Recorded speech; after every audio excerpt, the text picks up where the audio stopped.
बाबा ने चलियो हमरो अपन नगरी। बाबा ने चलियो हमरो अपन नगरी। अपन नगरी यो कैलाशपुरी। अपन नगरी यो कैलाशपुरी। यो दानी ने चलियो हमरो अपन नगरी।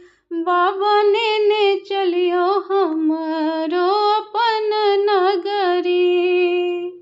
अंगना बहारब बाबा दुआरे बहारब।